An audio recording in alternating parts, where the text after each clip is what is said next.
We're going to watch this video that let us know that everything that's happening, it's all part of the plan. You can find this video on YouTube. They've been planning this event for centuries. Let's find out the truth, brothers and sisters. Plan is to create an apocalypse that will exhaust and depopulate the masses through deadly designer viruses, global terror, economic disasters, and nuclear war, when the remaining survivors will gladly embrace the promises of a handsome, charismatic new leader who will unveil his plan of hope for eternal world peace. I'm Colonel Lauren Erickson of the Department of Defense Global Emerging Infections Surveillance and Response System, also known as GEIS. Our mission is to detect, monitor, and respond to infectious diseases that threaten our military personnel and their families. We're actively monitoring cases around the world. By now, most of you have heard about coronavirus. The Department of Defense is acting to protect you and your family in the event of a pandemic. You need to start thinking about what you will do if the services you depend on are not available.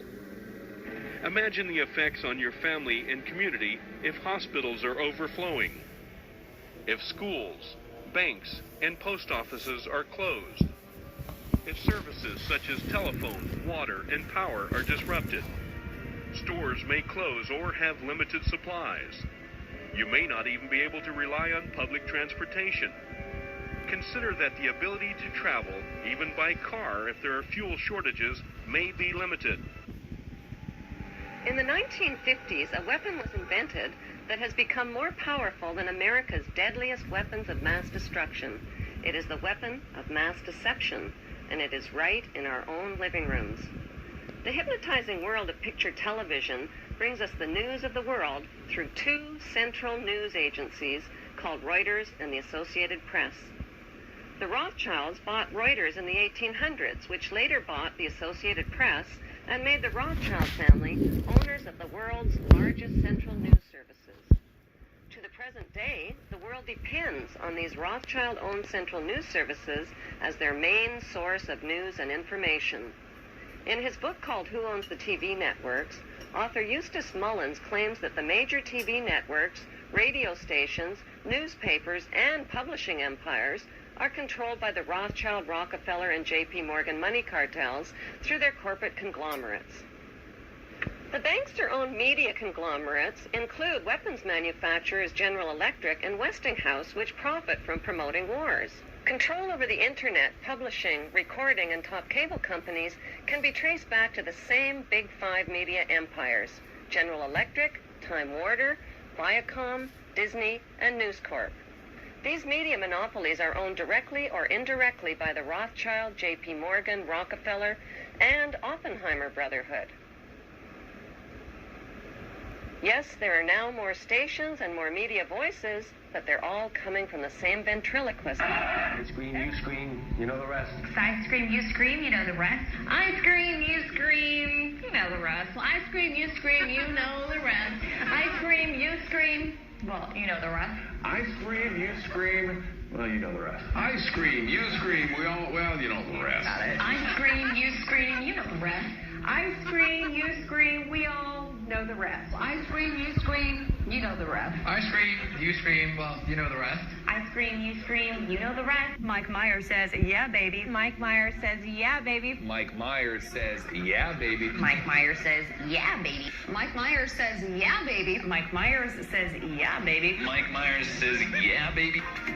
A child's happiness is priceless, especially on a birthday. A child's happiness is priceless, especially on a birthday.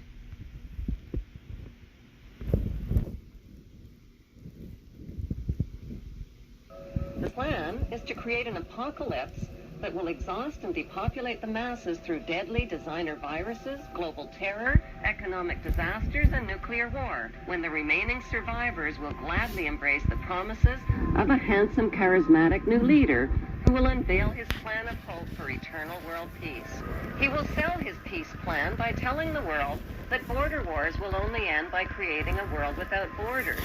Religious wars will only end by creating one world religion of interfaiths. Economic wars will only end by creating a cashless, debt-free society. Rivalry wars between rulers will only end by creating one world ruler.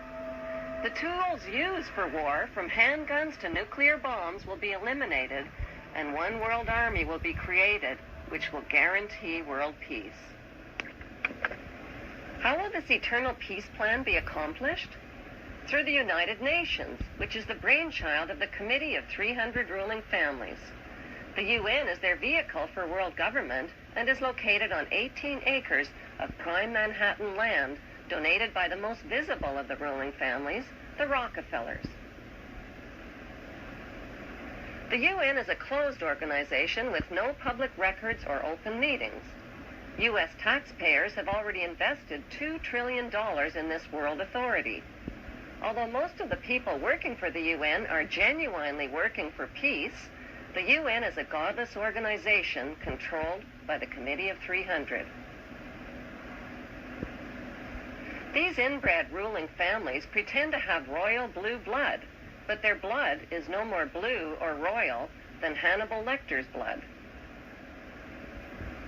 Some speculate that these families of evildoers are demons or aliens or evil shape-shifting reptilians, but there is a more scientific explanation for their madness. For thousands of years, these families have practiced inbreeding between sisters and brothers, uncles and nieces, mothers and sons, to keep the power and wealth all in the family. This practice of inbreeding over thousands of years has produced a clever but pathological breed of conscienceless, sociopathic families who will stop at nothing to own every ounce of gold, every drop of water, and every blade of grass on planet Earth. The United Nations, which they founded and control, has clearly stated its goals of establishing a new world order, a UN standing army, and a global taxation system.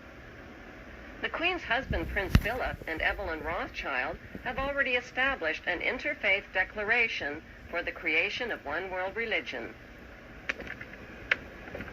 What would life be like in this world empire with one world religion, one world army, one world economy, one world court, one world media, one world government, and one world dictator? What the public doesn't know, peace on earth will be a forced peace in which citizens will have no rights. No right to bear children without approval, no right to travel without authorization, no right to own private property, no right to privacy, no right to bear arms, no right to protest, no right to receive an inheritance, no right to choose an education or a job or even a place of residence, and worst of all, no right to live. The right to live will be based on an individual's rating of usefulness to the royal elite. In this planned world without borders or nations, citizens will be disarmed of all weapons, including handguns, and will have no means to protest, fight, resist, or challenge this one world authority who will control them spiritually, economically, and militarily. Every human being will be electronically tattooed and will become helplessly dependent on this one world authority for all of their most basic needs. The masses will eventually be taught to bow down and worship this one world dictator who will rule the entire world from his eternal throne in Israel. They have waited for him. They believe in him. They expect he will heal the world's ills. Some say he is the Messiah, finally returned. But this man is not a savior. He is the king of terror who will usher in the end of everything. Despite all the red flags, many people deny that a problem even exists. It does exist, and the good news is there are solutions. The solutions lie in knowing what the three biggest fears of the world's ruling families are. The first biggest fear is exposure. They have gone to great lengths to cover up their trail of crimes and to win the public's trust through their media monopolies. Without public trust, their ancestral plan for global control is doomed. Their second biggest fear is losing public support. If the public stops cooperating, their plan is guaranteed to fail. Their third biggest nightmare is organized resistance by an informed and fearless public. The ruling families know from past experience that the will of the people can defeat all their military and monetary might. Vietnam is a perfect example.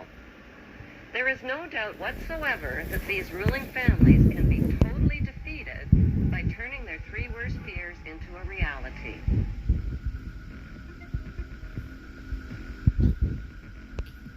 And there shall be famines and pestilence and earthquakes in divers places all of you. God bless you all. Jesus is returning, brothers and sisters. It's time to get close to the Lord. Hallelujah.